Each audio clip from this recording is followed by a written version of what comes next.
Welcome to the deep dive, everybody. Don't forget to hit that like button and subscribe to the channel and click the bell icon so you don't miss out on any of our upcoming deep dives. Now today we're going to be strapping in for a high-speed journey into the heart of India's defense technology. That's right. So whether you're a UPSC aspirant getting ready for GS3, or a student with a passion for science and tech, or just a curious mind, get ready for some really fascinating insights. Absolutely. We're going to be unpacking India's journey from an importer to an innovator. Yeah? We're going to delve into its missile prowess, cutting-edge propulsion systems, and the strategic moves that are putting India on the global defense map. All right. Think nuclear triads, supersonic cruise missiles, even anti-satellite weapons, all developed right here in India. Okay, so let's unpack this a little bit. First things first, where does all this innovation come from? Right. What's the engine driving this transformation? Well, the heart of it all is the Defense Research and Development Organization, or as most people know it, DRDO. It's been the R&D powerhouse behind India's homegrown defense tech since 1958. It's a place where brilliant minds are constantly pushing the limits of what's possible. I see. And they've played a massive role in shifting India away from relying on imports and towards becoming a real defense innovator. So it's not just about building weapons, it's about fostering a culture of self-reliance when it comes to this technology. Exactly. Now that Make in India initiative, we keep hearing about, how does that fit into all of this? Make in India is absolutely key here. Right. It's not just a slogan, it's a strategic imperative that's really reshaping how India approaches defense procurement.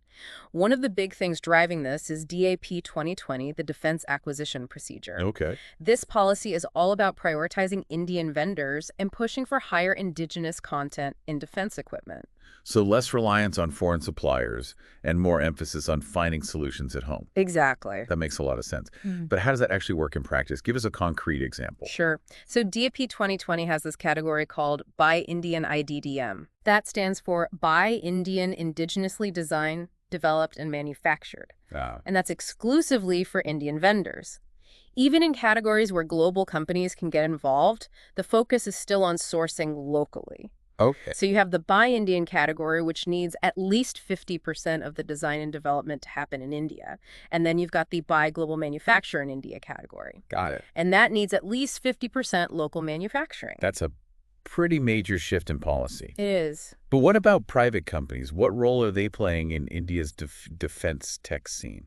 Well, that's where the strategic partnership model comes in. All right. So this model encourages these collaborations between Indian private companies and global defense giants. I see. The goal is to boost tech transfer and help build up India's manufacturing base domestically.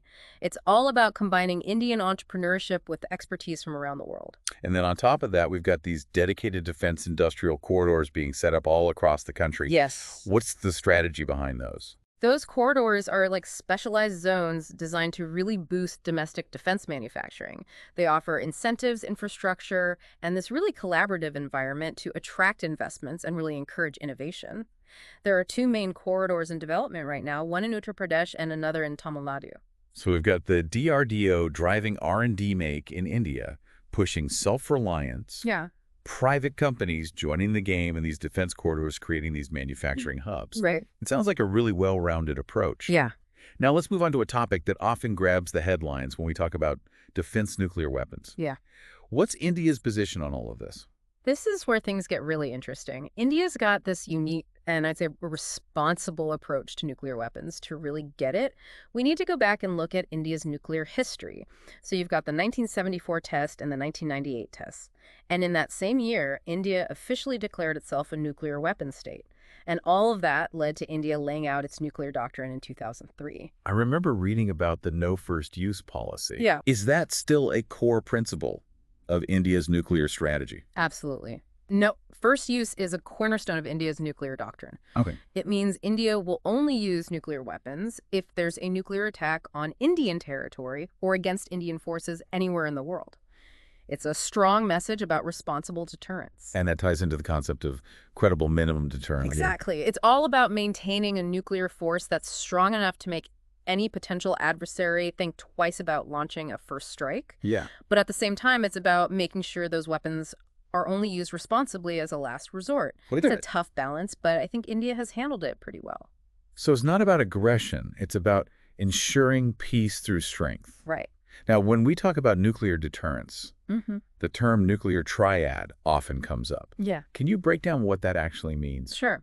So the nuclear triad refers to this three-pronged nuclear force structure, and it's designed for really robust and survivable deterrence. Picture it like a three-legged stool, but for nuclear capabilities. Yep. Each leg is a different way to deliver those weapons, making it super hard for an enemy to take out all of them at once. Okay, I'm picturing that stool. Yeah. So what are the three legs of India's nuclear triad? All right, so the first one is land-based, Yeah. and it's made up of land-launched ballistic missiles like the Agni series. Yep.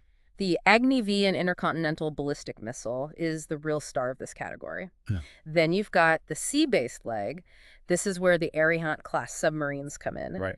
They can launch the Sagarika, which is a submarine-launched ballistic missile. And then last but not least, you have the air-based leg.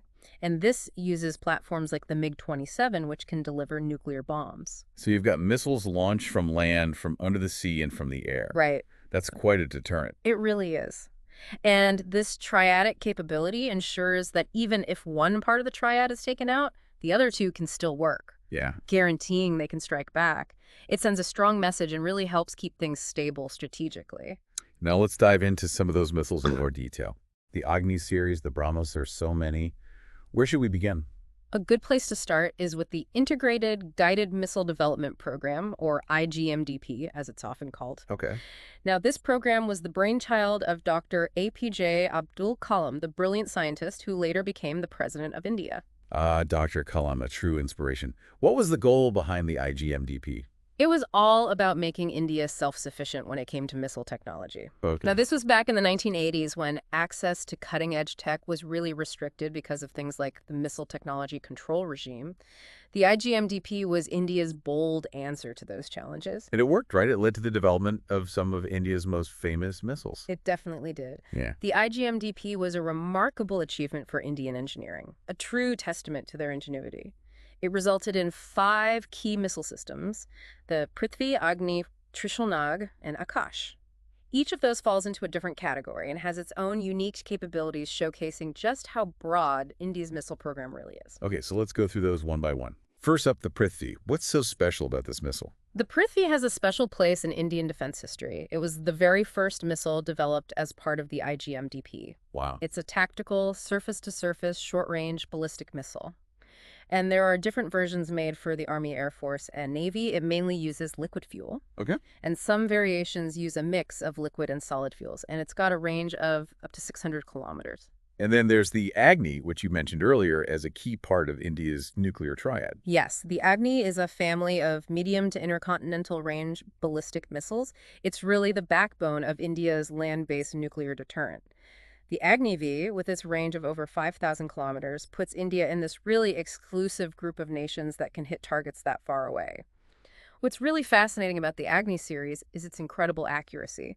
It uses these really advanced guidance systems, including a ring laser gyro-based inertial navigation system and a micronavigation system, and those ensure it hits its target with pinpoint precision.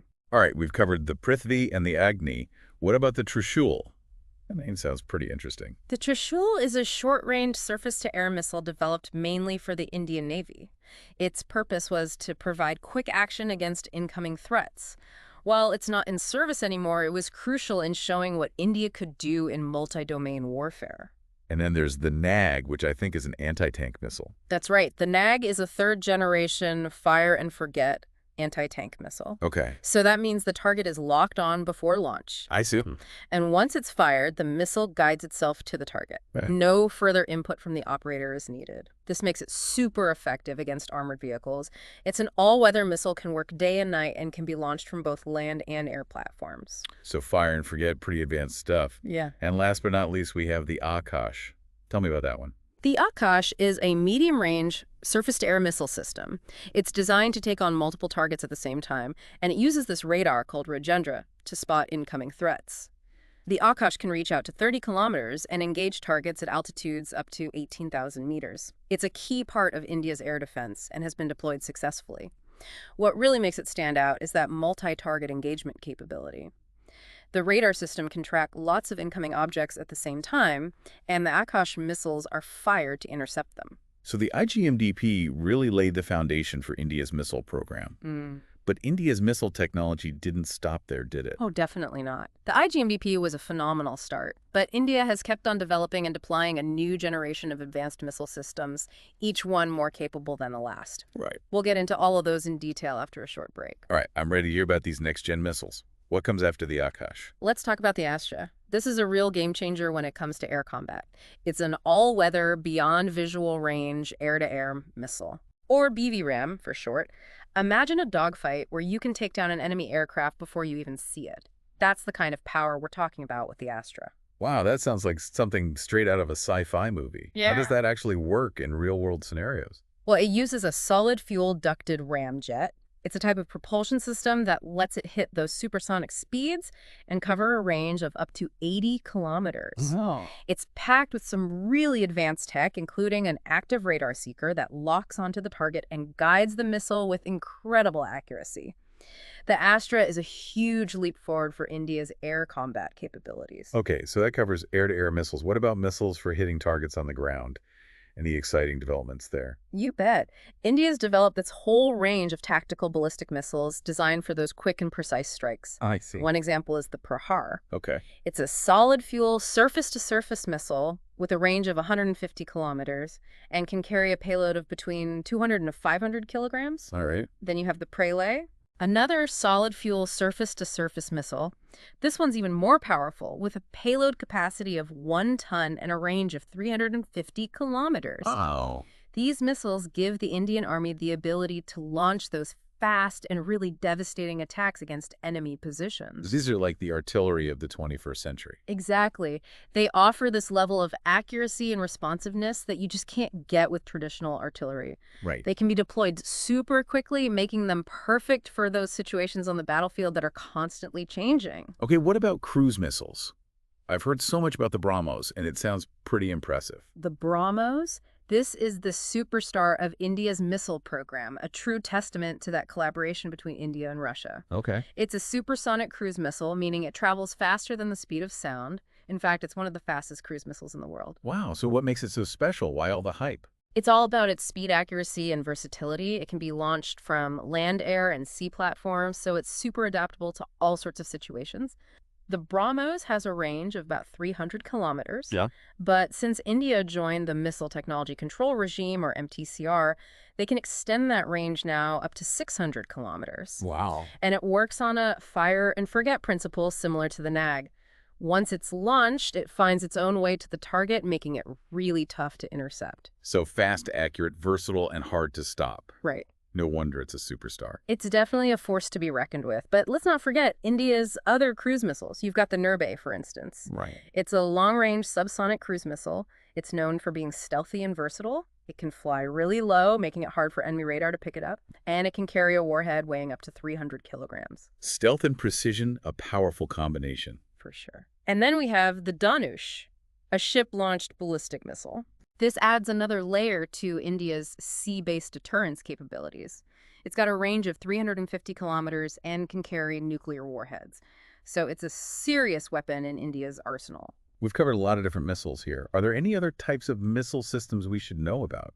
Besides all those ballistic and cruise missiles we've talked about, India also has some pretty impressive rocket artillery systems. Take the Pinaka, for example. Okay. It's a multi-barrel rocket launch system that packs a serious punch for the Indian Army. Right. It has a range of over 70 kilometers and uses the Indian Regional Navigation Satellite System, or IRNSS, for guidance. I see. The Pinaka is really effective because it can just blanket a target area with rockets, so it's great against those large enemy formations. It sounds incredibly powerful on the battlefield. It is. And there's another missile I want to mention, the Rudrami. Okay. This one is special because it's India's very first indigenously developed anti-radiation missile. Anti-radiation. What exactly does that mean? Well, it's designed to go after enemy radar and communication systems. I see. It can find and destroy anything that's giving off radiation, like enemy radars, communication sites, and anything else emitting those radio frequencies. It's got a range of up to 200 kilometers and can be launched from different platforms, giving it a big tactical advantage in modern warfare. So it's like taking out the enemy's eyes and ears, disrupting their ability to communicate and coordinate. Exactly. By knocking out their radar and communications, you really mess up their ability to carry out operations effectively.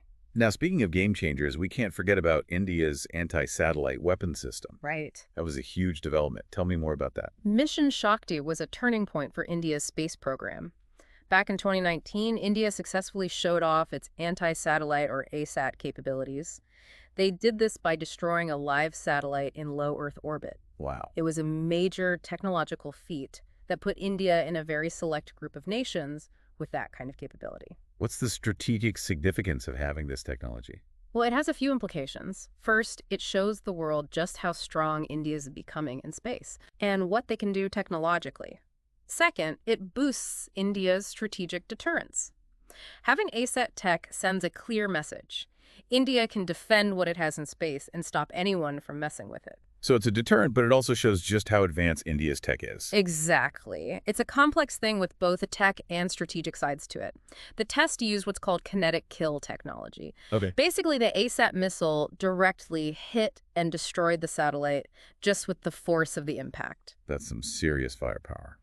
And hitting a target, moving at 10 kilometers per second at an altitude of 1,200 kilometers, that's incredible. It's no small feat. Now, we've been talking about offensive capabilities. Right. But what about India's air defense systems? How do they protect their airspace from incoming threats like ballistic missiles? That's a great question. What kind of systems are in place? India's been working on its own ballistic missile defense program. Okay. It's a two-tiered system designed to intercept incoming missiles. Think of it like a shield protecting India from missile attacks. Okay. I'm intrigued. Tell me more about this shield. How does it actually work? You mentioned 2 tiers. The first tier is called the Prithvi Air Defense, or PAD. Okay. This one's for high-altitude interceptions outside of the Earth's atmosphere. Okay. So basically intercepting a missile in space before it comes back into the atmosphere. And what about the second tier? What's its role? So the second tier is the Advanced Air Defense, or AD. Okay. This one's for lower altitude interceptions Right. within the Earth's atmosphere. So if a missile gets past the PAD, the AAD is there to take it down before it reaches its target. A multi-layer defense system. It sounds really comprehensive. Exactly. And while India's ballistic missile defense program is still being developed, it shows how committed they are to protecting their airspace from these kinds of threats. It's also important to remember that there are other big anti-ballistic missile systems around the world, each with its own pluses and minuses. Like what? What are some examples? Well, there's Russia's S-400 Triumph. It's a really advanced and mobile surface-to-air missile system. It's known for its long range and ability to engage multiple targets. All right. Then you've got the U.S.'s THA, which stands for Terminal High Altitude Area Defense. Okay. This is a transportable ground-based system made to intercept those short and medium-range ballistic missiles. Right. And of course, you can't forget about Israel's Iron Dome, Yeah. a super famous air defense system known for how well it stops rockets and artillery shells. So there are a lot of different ways to tackle this problem. Yeah, each system has its own strengths and is built with certain threats in mind. Now let's shift gears and dive into the underwater world. What about India's submarine fleet? Right. What kind of submarines do they have and what are they used for? Submarines, the silent guardians of the deep. They're a crucial part of any navy, and India's is no exception. Right. Now, it's important to understand the two main types, nuclear-powered and diesel-powered. Okay. What's the main difference between the two? The big difference is in how they're powered. Nuclear-powered subs, like the name suggests, are powered by a nuclear reactor. And that gives them a huge advantage. They can stay underwater for months without needing to come up for air. Wow, that's amazing. I bet that makes them almost impossible to detect. You're absolutely right. Nuclear-powered subs are super stealthy, which is perfect for those covert operations and for strategic deterrence. Yeah. They can operate close to other countries' waters without being detected, and they're great for a second strike capability if there's ever a nuclear attack. So they're like underwater stealth bombers. That's a great way to put it. Yeah. Now, within the nuclear-powered category, there are two main types. SSNs, which stands for Submersible Ship Nuclear Powered, Okay. and SSBNS, which means Submersible Ship Ballistic Nuclear Powered. Okay, so what's the difference between those two? What are their specific jobs? So SSNs are attack submarines, Right. designed for going after enemy ships.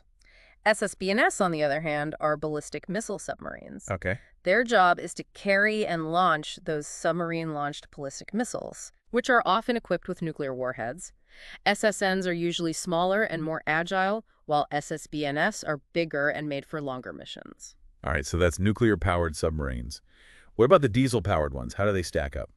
Diesel-powered subs rely on diesel engines for propulsion. They have a limited range, and they have to come up to the surface regularly to get air.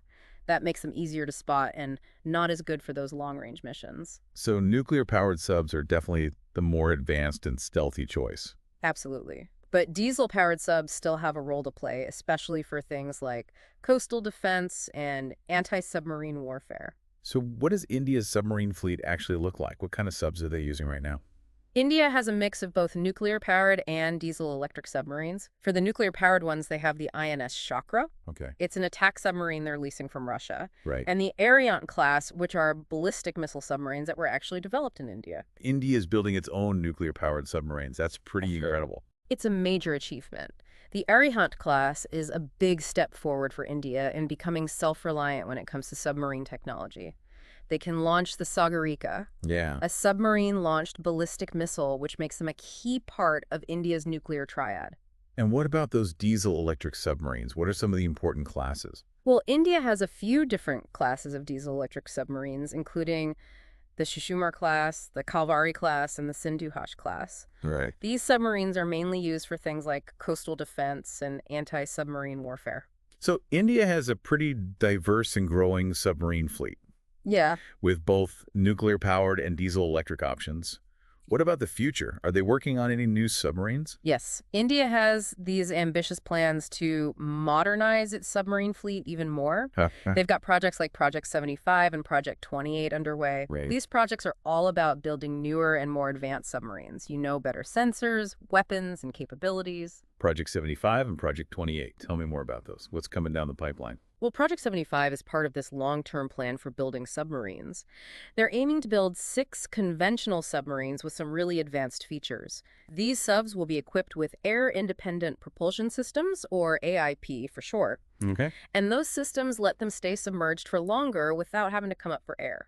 Think of it like a hybrid between a diesel-powered sub and a nuclear-powered one. So they get those stealth benefits of nuclear sub without all the complexity of a nuclear reactor. Exactly. It's a big step forward in submarine tech, giving India a stronger, more versatile submarine force. And what about Project 28? What's the focus there? Project 28 is about building 4 anti-submarine warships right in India. Okay. These warships will have cutting-edge sonar systems and weapons specifically made to detect and take out enemy submarines. So it's all about improving India's ability to defend against submarine threats. That's right. As things get more competitive underwater, it's crucial for India to have strong anti-submarine warfare capabilities Right. so they can protect their interests at sea.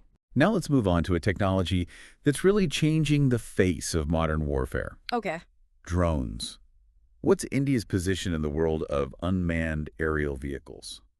Drones, also called unmanned aerial vehicles or UAVs, are totally changing the game when it comes to warfare, and India's right there developing and deploying their own drone tech. You might be surprised at the variety. Really? Tell me more. What kind of drones are we talking about?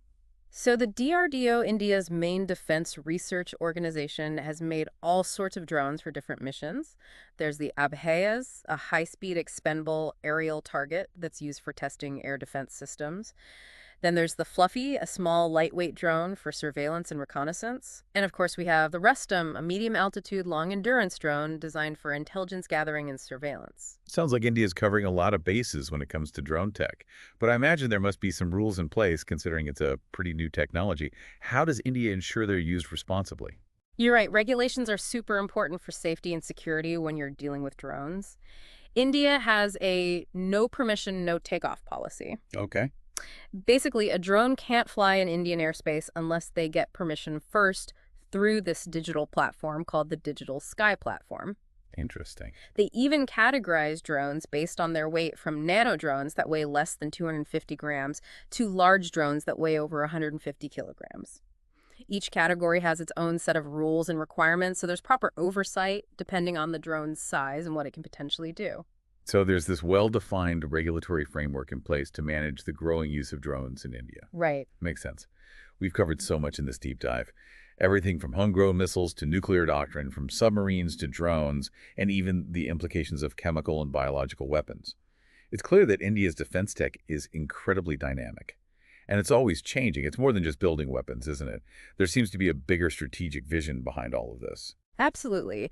For India, their focus on defense tech is ultimately about national security. It's about protecting the country's interests and contributing to peace and stability around the world. All the cool technology we talked about are just tools to achieve those goals. India's defense strategy is built on the idea of credible minimum deterrence, something we touched on earlier.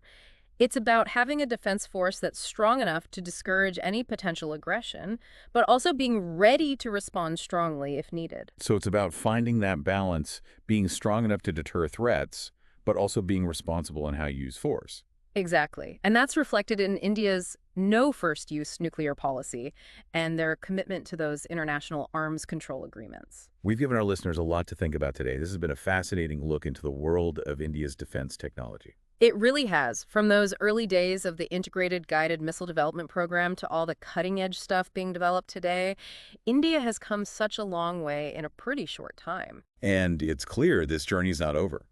India's defense tech will continue to evolve, driven by innovation, strategic needs, and this commitment to a safer and more secure world. Well said. It's an exciting time to be following these developments. It really is. And on that note, a huge thank you to all our listeners for joining us on this deep dive into India's defense technology. Don't forget to hit that like button, subscribe to the channel, and click that bell icon so you don't miss out on any of our upcoming deep dives. Until next time, keep that curiosity burning and happy exploring.